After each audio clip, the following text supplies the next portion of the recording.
नमस्कार, स्वागत है आपका। देख रहे हैं आप सी न्यूज भारत। आपके साथ मैं हूं इशिता तिवारी।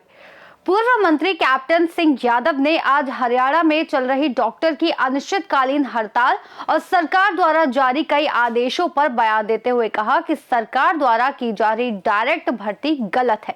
सरकार को लंबे समय से कार्यरत डॉक्टर को ही एसएमओ बनाना चाहिए। अगर सरकार स्पेशलिस्ट भर्ती करना चाहती है तो उन्हें स्पेशलिस्ट के तौर पर ही भर्ती करे, ना कि एसएमओ के पद पर। डायरेक्ट भर्ती पूर्ण रूप से गलत है और ऐसा सरकार को नहीं करना चाहिए। वहीं रेवाड़ी नगर परिषद में प्रस्तावित केंद्रीय राज्य मंत्री राव इंद्रजीत सिंह के कार्यक्रम पर भी कैप्टन अजय सिंह यादव जमकर बरसे। आपको बता दें कि केंद्रीय राज्य मंत्री राव इंद्रजीत सिंह नगर परिषद में प्रस्तावित एक कार्यक्रम में शामिल होने आ रहे हैं, जहां वे विभिन्न परियोजनाओं का उद्घाटन करेंगे, जिस पर कप्तान अजय सिंह यादव ने कहा कि नगर परिषद में हुए भ्रष्टाचार को छुपाने के लिए राव इंद्रजीत सिंह का सहारा लिया जा रहा है। जिन सड़कों का उद्घाटन राव इंद्रजीत सिंह करेंगे, उन सड़कों से पहले ही रोड़ियां निकल गई हैं। नगर परिषद की चेयरपर्सन ने ये कार्यक्रम अपनी नाकामियों को छुपाने और राव को खुश करने के लिए रखा है। नगर परिषद के चुनाव आ रहे हैं, आई वॉश करने के लिए ये काम किया जा रहा है। शहर में सड़कें टूटी हैं और नालियां भरी हुई हैं, जल प्रभाव भी होता है और कूड़े के ढेर लगे हैं, लेकिन उनका समाधान आज तक नहीं हुआ। उन्होंने कहा कि रेवाड़ी विधायक लक्ष्मण सिंह यादव और नगर परिषद चेयरपर्सन पूनम यादव में कोई तालमेल नहीं है। इसके साथ साथ भाजपा पर भी जमकर बरसे। कैप्टन अजय सिंह यादव ने कहा कि 14 दिसंबर को रामलीला मैदान दिल्ली में कांग्रेस पार्टी द्वारा वोट चोरी को लेकर एक रैली का आयोजन किया जा रहा है। आज संविधान और संवैधानिक संस्थाएं खतरे में हैं। ईवीएम मशीन का दुरुपयोग और वोट की चोरी की जा रही है। इलेक्शन कमीशन के खिलाफ कोई कार्रवाई नहीं की जा सकती, ये रूल बना दिया है। इसके खिलाफ 14 दिसंबर को ये जन आंदोलन होगा। उन्होंने बताया कि चौधरी वीरेंद्र सिंह द्वारा पूरे प्रदेश में सद्भाव यात्रा निकाली जा रही है, जो 18 से 21 दिसंबर को रेवाड़ी जिले की विधानसभा बोल और रेवाड़ी में रहेगी, जिसका मुख्य उद्देश्य लोगों को जोड़ना और कांग्रेस पार्टी को मजबूती प्रदान करना है। कैप्टन साहब, सद्भाव यात्रा निकाली जा रही है, तीसरे फेज में रेवाड़ी जिला भी शामिल है। आज यहाँ पर पहुंचे थे पूर्व मंत्री जी, किस तरीके से क्या तैयारियां है? देखिए, ये 3 मुद्दे हैं जिन मुद्दों को लेकर आज हम लोगों ने आज मीटिंग बुलाई थी।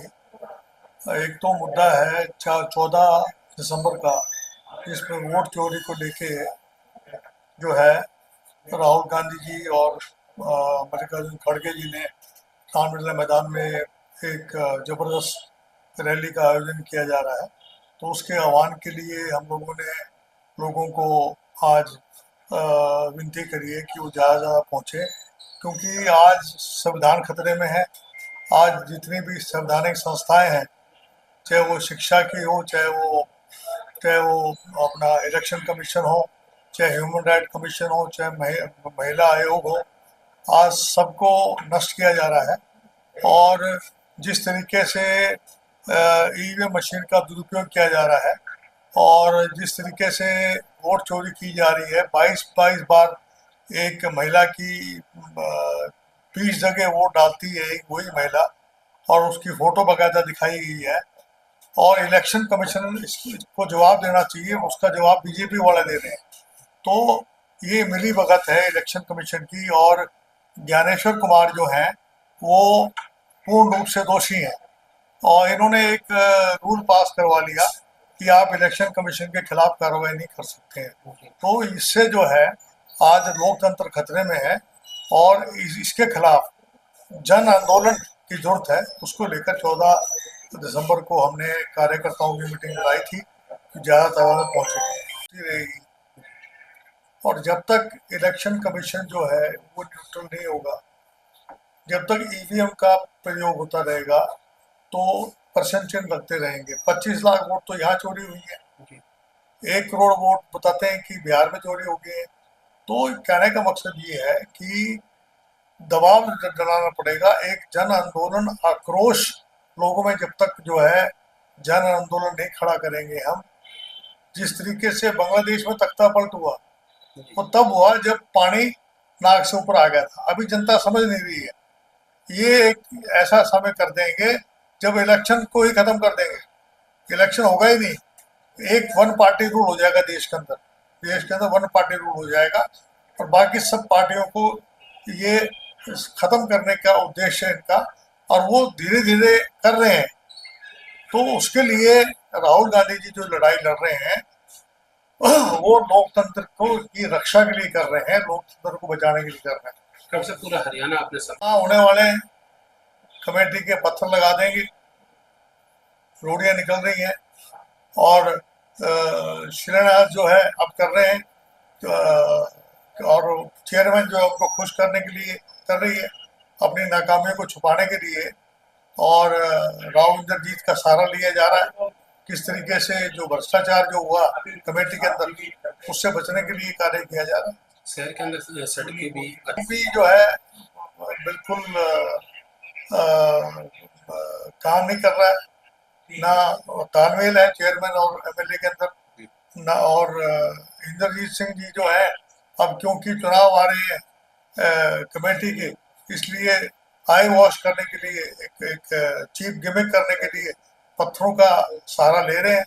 पत्थर लगने से बात थोड़ी बनती है। आप देखिए कूड़े का ढेर बन रहा है, जो राम सिंहपुरा में के अंदर जो कूड़े का ढेर हो रहा है उसके निरस्तीकरण का आज तक काम नहीं हुआ। बिजली बननी थी, वो बिजली नहीं बन पाई है। आज जो है सड़कों की, नालियों की, आपका पानी का जो जल भराव है उसके लिए कोई कार्य नहीं हुआ है। तो कमेटी का तो हाल खस्ता हाल। कैप्टन साहब, प्रदेश में अनिश्चितकालीन हड़ताल उन्होंने कर दी, उधर से सरकार ने एस्मा लागू कर दिया कि 6 महीने तक किसी तरीके की हड़ताल नहीं करेंगे। किस तरीके देख रही जो पूरा? देखिए जी, जो इन्होंने सीधी भर्ती करने का काम किया वो गलत है। सीधी भर्ती नहीं करनी चाहिए। जो लोग कई सालों से काम कर रहे हैं वो एसएमओ बने। आपने अगर स्पेशलिस्ट लेना है तो उसको एसएमओ का पद क्यों दे रहे हैं? उनको स्पेशलिस्ट भर्ती करें आप। जो हमारी 16 दिसंबर को जो है एक मीटिंग है विजय दिवस को लेके और उसमें 1971 की लड़ाई के अंदर जो लोग शहीद हुए थे और जिस तरीके से सैम मानेकशॉ और इंदिरा गांधी जी के नेतृत्व में पाकिस्तान के 2 टुकड़े कर दिए गए थे और बांग्लादेश का जन्म हुआ था और 1 लाख कैदियों को बंदी बनाया गया था। तो उस दिन हम लोग जो है इसको हर्षोल्लास से मनाते हैं और 114 आदमी शहीद जो 18 नवंबर 1962 को शहीद हुए थे उनकी वीरांगनाओं को और पूरे जिले की जो वीरांगना है उनको हम सम्मानित करते हैं और जो उत्कृष्ट क्षेत्र में जिसने कोई काम किया उनको भी सम्मानित करते हैं। और तीसरा मुद्दा है ब्रिजेंद्र सिंह की जो यात्रा है उसमें पूरा सहयोग देने की बात है।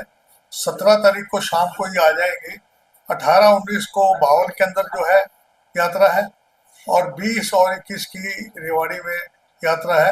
उद्देश्य यही है कि कांग्रेस को कैसे जमीनी स्तर पर मजबूत किया जाए और एकता का जो है जो संदेश है।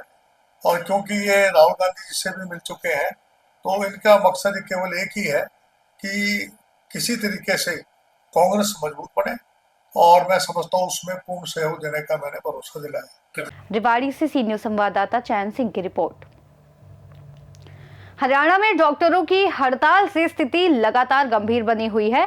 वहीं पूर्व मंत्री की ये टिप्पणी सरकार की भर्ती नीति पर बड़े सवाल खड़े करती है। आने वाले दिनों में देखना होगा कि सरकार डॉक्टरों की मांगे और इस राजनीतिक दबाव के बीच किस दिशा में कदम उठाती है। फिलहाल इस खास रिपोर्ट में इतना ही। देश और दुनिया की तमाम बड़ी जानकारियों के लिए देखते रहिए सी न्यूज भारत।